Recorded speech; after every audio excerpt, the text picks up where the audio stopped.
All right, so here we are gonna continue to do part two. And I think I'm gonna break this down into three parts, part three, but let's do the part two first. So first of all, what kind of lubricant should you use?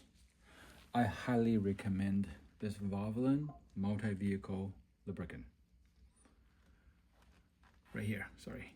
It's pretty incredible because this is a high temperature red grease.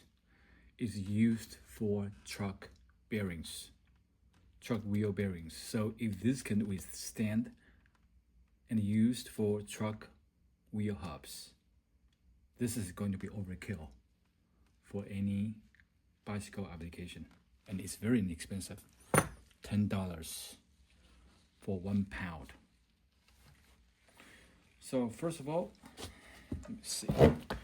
I'm gonna use up what I have over here. There's still some left. First of all,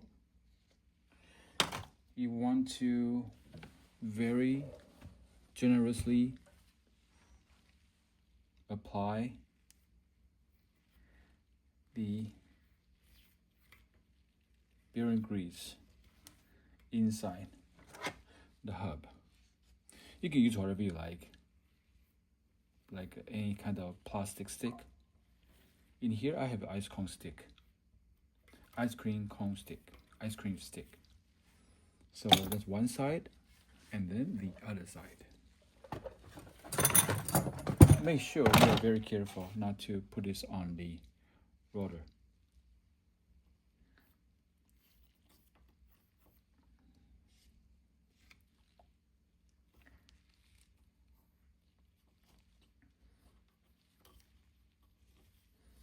You want to apply extra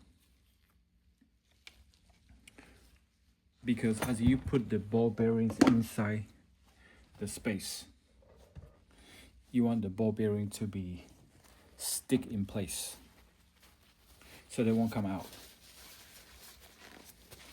Let me show you how. So there are 9 bearings. You want to put the bearings one by one by hand. 1, 2, 3, 4, 5, 6, 7, 8. As you can see, they don't even come out because they are kind of stuck inside by the very tacky grease. Now let's work on the other side. Again, now the bearings, shiny and new. 2, 3, 4, 5,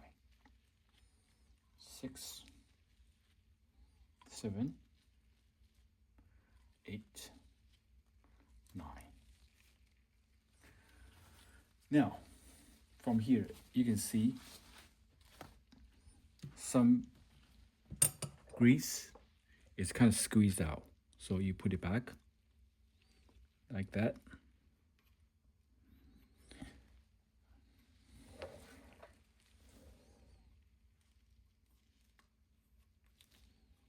Just like that. Now here's the key. Do you still remember what we did previously? This side is on the disc side. We didn't do anything on this. So we just go in like that. And you can see, ooh, extremely easy to turn. And now let's go to the other side. So of course, we first put the cone on the axle. Let's screw it in, the cone. The cone is where the bearings run on the race on each side of the hub against the cone. It's like a track. Now here's the key.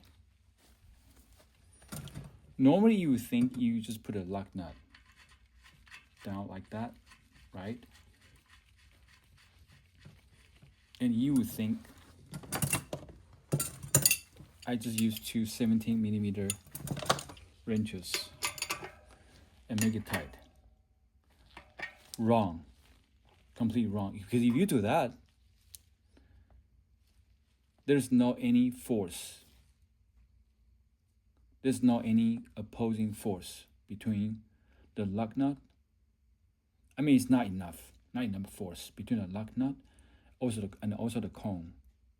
If that's not done correctly, it will come out. Then I'm gonna pause here and start part 3.